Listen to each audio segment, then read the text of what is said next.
طب اما نيجي نقيم، نبدا نقيم بقى التغذيه بشكل عام. يعني دي ممكن بعض المعامل اللي انت ممكن تحتاجها.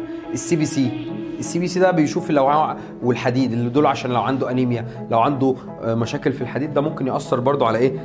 التغذيه. في هنا دم، تغذيه رايحه هنا، فلو انا عندي انيميا فالدم مش رايح، فمفيش تغذيه، فتضعف فتقع.